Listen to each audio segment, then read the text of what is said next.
नमस्ते, मैं हूं सुरेश कुमार एकलवे और आप देख रहे हैं हिंदुस्तान न्यूज एंड टिप्स। पिछले 5 महीनों में नेपाली पीएम खड़ग प्रसाद शर्मा ओली ने जो बकरी कुदान मचाया था, भारत ने उसकी उन हरकतों को माफ नहीं किया है, बल्कि भारत भीतर खाने ओली को सबक सिखाने के मूड में दिखता है। हालांकि 15 अगस्त को ओली ने भारतीय पीएम नरेंद्र मोदी को स्वतंत्रता दिवस की शुभकामनाएं देकर उपजी कड़वाहट को दूर करने की कोशिश की थी। तब दोनों ही देशों के लोगों को हालात सामान्य होते दिखाई दिए थे।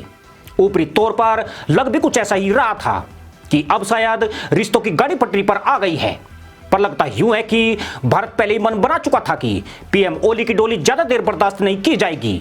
पिछले दिनों जब भारतीय खुफिया agency research and analysis wing यानी रो चीफ सामंत कुमार गोयल ने ओली से मुलाकात की तो यह संदेह तभी पैदा हो गया था कि नेपाल में हांडी के नीचे आग सुलग चुकी है। रो भारत की कोई मामूली संस्थान नहीं है।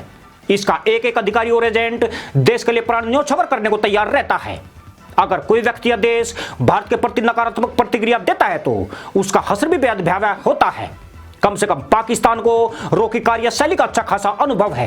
रो चीफ कभी भी किसी देश के प्रमुख से नहीं मिलते हैं। वे पूरी तरह से राजनीतिक और कूटनीतिक मसलों से दूर रहते हैं। परंतु जिस वक्त वे पीएम ओली से मिल रहे थे उस वक्त हर कोई चौंक गया था। इस बारे में हमने भी सबसे पहले आप तक यह जानकारी पहुंचाई थी। तब यही लगा था कि भारत नेपाल के मजबूत रिश्तों और 3 नंबर को army chief general Manoj Mukund Naravane के दौरे की कामयाबी के लिए यह मुलाकात हुई है। पर यहां तो सब कुछ विपरीत खेल चल रहा है। अब कयास लगाए जा रहे हैं कि पीएम ओली की गद्दी एक बार फिर संकट में आ गई है। दरअसल रो प्रमुख ने ओली को प्रत्यक्ष रूप से बता दिया था कि अगर पीएम पद पर रहना है तो भारत के प्रति अपनी कार्य प्रणाली में बदलाव लाना होगा, अन्यथा नेपाल की भलाई हेतु भारत को अपनी नीति में बदलाव को बाध्य होना पड़ेगा। रो प्रमुख ने केवल पीएम ओली से ही मुलाकात नहीं की थी, बल्कि ओली के प्रतिद्वंदी और नेपाल कम्युनिस्ट पार्टी के अध्यक्ष पुष्पकमल दहल प्रचंड से भी वह मिले थे। इन मुलाकातों से नेपाल में जहां आलोचना हुई, वही नेपाल की आम जनता को इससे सही नेतृत्व की आस भी जगी है। कई लोगों का आरोप है कि पिछले 4 महीने से नेपाल में मची राजनीतिक उठापटक में विदेशी ताकतों का हाथ है। ऐसे लोग रो को भी एक बड़ा कारण मानते हैं। यही लोग यह अफवाह फैला रहे हैं कि भारत नेपाल में सत्ता परिवर्तन करवाना चाहता है और इस वक्त केवल ओली की गर्दन ही नहीं बल्कि सत्तारूढ़ पार्टी के ज्यादातर नेता उसके हाथ के नीचे आ गए हैं। यानी रो ने नेपाल में एक बड़ा गेम खेल दिया है जिसमें नेपाल के बिगड़े नेता फंसते जा रहे हैं और अब वे वही कर रहे हैं जिसका हुक्म रो की तरफ से उनको होता है। यह लोग अपने दावे को सही साबित करने के लिए पिछले 1.5 महीने में सत्तारूढ़ नेताओं के अचानक से भारत के प्रति बदले व्यवहार का उदाहरण देते हैं। यानी 1.5 महीने पहले जिस नए नक्शे को लेकर पीएम ओली और पूरी कैबिनेट आपे से बाहर थी, उन्होंने उस नक्शे को ही बाहर कर दिया है। इसके पीछे रो का ही दिमाग बताया जा रहा है। इन लोगों का आरोप है कि रो ने यकीनन कुछ बड़ा जाल फेंका है जिसमें पूरी नेपाल सरकार उलझ गई है। इस तरह के दावे करने वालों में नेपाल के 2 पूर्व प्रधानमंत्री सुशील कुमार कोइराला और शेर बहादुर देवका के विदेश मामलों के सलाहकार रहे राजदूत डॉक्टर दिनेश भट्टाराई भी है। नेपाल में चर्चा है कि रो ओली को सत्ता से बाहर करके जनता समाजवादी पार्टी के नेता डॉक्टर बाबूराय भट्टाराई को फिर से प्रधानमंत्री के रूप में देखना चाहती है। आपको बता दें कि पिछले दिनों ही आरोप लगे थे कि बाबूराम भट्टाराई ने भारतीय खुफिया एजेंसी के प्रमुख के साथ काठमांडू में मीटिंग की थी। आश्चर्य की बात यह है कि रो चीफ के नेपाल दौरे के एक दिन पहले ही भट्टाराई को जनता समाजवादी पार्टी की संघीय परिषद का अध्यक्ष नामित किया गया है। उधर नेपाल की प्रमुख विपक्षी पार्टी पर रो के आगे पीछे घूमने के आरोप लग रहे हैं। रो प्रमुख के दौरे के बाद काठमांडू की राजनीति में हालात तेजी से बदले हैं। नेपाली कांग्रेस ने भी संसद के शीतकालीन सत्र को जल्द से जल्द बुलाने की मांग शुरू कर दी है। वह कोरोना वायरस के मुद्दे पर बहस कराना चाहती है, पर कहा यही जा रहा है कि सब कुछ रो के इशारे पर हो रहा है।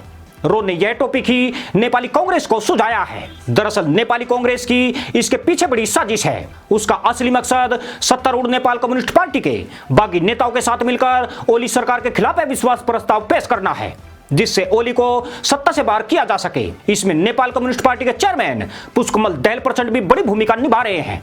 ओली और प्रचंड के बीच शांति ऊपरी तौर पर स्थापित हो पाई है। सत्ता में भागीदारी को लेकर अब भी दोनों नेताओं के बीच तनाव जारी है। ओली ने प्रचंड गुट के नेताओं को कई मंत्रालय सौंपने से इंकार कर दिया है। रो प्रमुख की प्रचंड से मुलाकात को इसी परिप्रेक्ष्य में देखा जा रहा है। ऐसी संभावना है कि जब पीएम ओली के खिलाफ अविश्वास प्रस्ताव पेश हो तो प्रचंड शायद ही सत्ता पक्ष के साथ खड़े होंगे। इसका मतलब यह है कि भारत ने सीधी उंगली की बजाय टेढ़ी उंगली का इस्तेमाल किया है।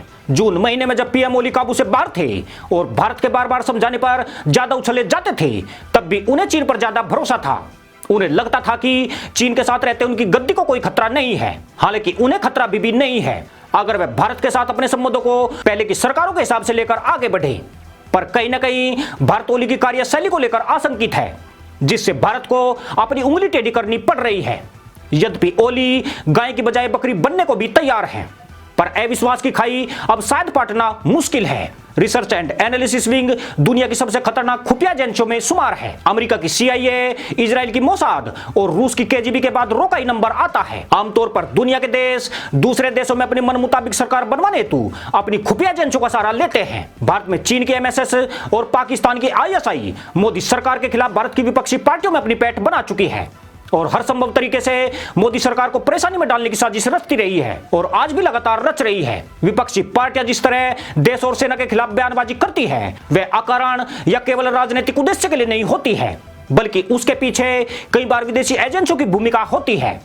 पिछले दिनों से जिस प्रकार चीन के पक्ष में बयानबाजी हुई है, उसका मंतव्य एक जागरूक व्यक्ति भी आसानी से समझ रहा है। दरअसल खुफिया एजेंसियां सत्ता परिवर्तन के लिए साम दाम दंड भेद की रणनीति का इस्तेमाल करती है। इसमें पैसे के लालच से लेकर विदेशों में घर बार और हनी ट्रैप का सहारा भी लिया जाता है, जिसके बाद ऐसे नेताओं को ब्लैकमेल भी किया जाता है। इसके अलावा उन्हें सत्ता में मंत्री का पद दिलाने तक का लालच भी शामिल होता है। खासतौर से गरीब देशों के नेता इनके जाल में बड़ी आसानी से फंस जाते हैं। ऐसे देशों में महत्वाकांक्षा ज्यादा होने के चलते भ्रष्टाचार भी अधिक होता है। जहां भ्रष्टाचार होता है वहां दाम भी कम होते हैं। अभी तक चीन की MSS नेपाल में यही खेल चला रही थी। उसने नेताओं को ब्लैकमेलिंग और हनी ट्रैप का शिकार बनाकर वह भारत विरोधियों की एक बड़ी लॉबी तैयार कर दी थी। हमने भी आपको बताया था कि PM ओली के स्विट्जरलैंड के खाते में प्रतिमाह $1 लाख की रकम जमा हो रही है। यह रकम आज भी अनवरत खाते में जा रही है। इसका स्रोत ओली आज तक नहीं बता पाए हैं। नेपाल में शीतकालीन सत्र में ओली की डोली उठी तो उसके बाद बहुत से राज खुल सकते हैं, पर फिलहाल तो नेपाल में फिर से खतरे घंटी बज रही है, जिससे नेपाल की सरकार मुश्किल में घिरती दिख रही है। इसी के साथ अनुमति दोस्तों, जय जवान जय किसान, जय हिंद, वंदे मातरम।